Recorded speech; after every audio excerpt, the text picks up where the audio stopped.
Note किया जाए, बात करते हैं। ओके, हेमंत तिवारी जी को लाया जाए, बहुत ही जाने माने पत्रकार, पॉलिटिकल एनालिस्ट हैं।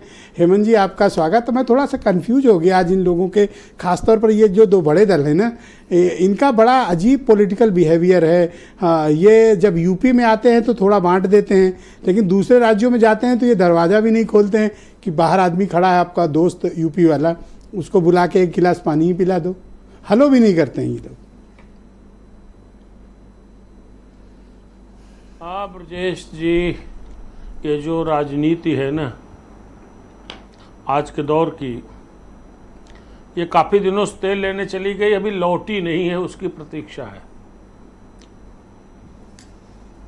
ये आपने एक शब्द इस्तेमाल किया, सुविधा की राजनीति, यानी सहूलियत की राजनीति, स्वार्थ की राजनीति, और जो मौका परस्ती की राजनीति, यानी अवसरवादिता की राजनीति, ये सब खाली इसके अंग प्रत्यंग हैं जी।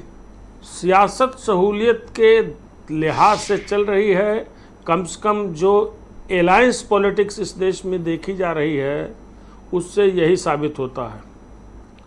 और बहुत सी चीज़ें देखी हैं। आप देखिए, जिस कांग्रेस का उत्तर प्रदेश में बहुत बड़ा जनाधार नहीं था, जनाधार खिसक चुका था, एक अलायंस बना, कांग्रेस एक तरीके से रिवाइवल कोर बढ़ गई है जी, 6 सीटें जीती।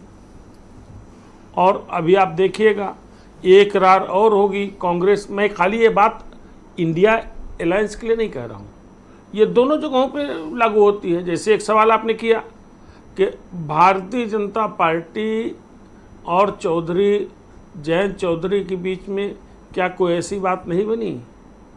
जाटों की बेल्ट है हरियाणा और जाटों के नेता हैं जयंत चौधरी, इनके लिए क्या कोई गुंजाइश नहीं रह गई थी? नहीं, ये वही बात है कि जैसे आप जौनपुर के रहने वाले हैं और मैं कहूँ कि आपको सुल्तानपुर नहीं जाना है या सुल्तानपुर नहीं देंगे आपको, या वहाँ के न्योता मत किया करो। नहीं, मैं उसी बात पर रहा हूँ। ये दोनों पालों में यही चल रहा है, इसलिए मैं कह रहा हूँ यही तो सहूलियत की राजनीति है। उनको ज़्यादा सहूलियत वहाँ है। भाई, जिस पार्टी का वहाँ विधायक रहा हो, भारतीय जनता पार्टी के, एक बार उसको पूछ तो लेना चाहिए। और जयंत चौधरी बड़े जाट नेता हैं, उनका इस्तेमाल करना चाहिए। अगर उनका कैंडिडेट होता तो ज़्यादा बेहतर इस्तेमाल कर सकते हैं। ऐसे ही आप देखिए मध्य प्रदेश के असेंबली इलेक्शन आप भूल गए, जिस समाजवादी पार्टी ने अलायंस में रह करके 6 सांसद दे दिए कांग्रेस को, उसी के सबसे बड़े नेता जो मध्य प्रदेश के थे वो कह रहे थे अखिलेश कौन है। उसके बाद क्या क्या बातें हुई थी, कितने कटु बयान आए थे। इसलिए मैं कह रहा हूँ और अभी आगे देखिएगा, अभी जो इन्होंने थोड़ा सा दीपक रंजन ने छेड़ा है, इसकी जड़ में जाइए ना। हाँ, छेड़ा तो है। जड़ में तो यह है कि समाजवादी पार्टी ने महाराष्ट्र में 12 सीटों की लिस्ट दे दी है। हालांकि 12 सीटों पर लड़ने की उसकी क्षमता वहाँ नहीं है, वो पूरे महाराष्ट्र नहीं है, मुंबई के कुछ हिस्सों में है जहाँ वो 6-7 सीटों पे बहुत अच्छा चुनाव लड़ सकती है। लेकिन वहाँ प्रॉब्लम जानते हैं क्या आएगी? वहाँ समाजवादी पार्टी का जो आधार है, यानी मुस्लिम वोट बैंक, वही आधार वहाँ कांग्रेस का भी है। यहाँ भी कहानी चलेगी। इसीलिए तो बात रख दी गई कि अब यूपी के बाई इलेक्शंस में कौन किसको कैसे देगा, ये तय होगा कि महाराष्ट्र में आप हमको कितना दे रहे हो।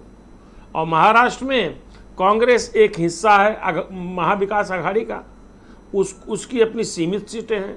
तो क्या वो वास्तव में कुर्बानी दिखाएगी जो कुर्बानी अखिलेश यादव ने हरियाणा में दिखाई बंटवारा है? 3 दल करेंगे ना, अकेले कांग्रेस ने नहीं करना है।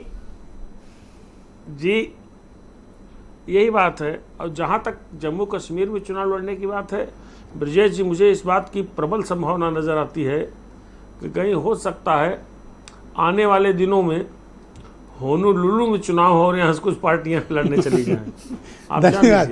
अच्छा, आप बता रहे थे कि राजभर जी, निषाद जी भी जाने वाले थे, फिर ऐन वक्त पर इनका प्लान बदल गया कश्मीर का, क्या हुआ था? हाँ, हमको किसी ने बताया था। नहीं, एक बार आपने ही चर्चा में जिक्र किया। नहीं, आप ही कह रहे थे, मैं कहाँ ये सब बोलता हूँ। निषाद पार्टी और एसपीएस, ये सब बातें तो आप किया करते हो, हमें तो ज्यादा जानकारी भी नहीं। अच्छा, हाँ, नहीं, हमको लग रहा है वीरेंद्र सिंह ये बात कर रहे हैं। हाँ, तो आ गए हैं वीरेंद्र जी, सुन रहे हैं आपको अभी।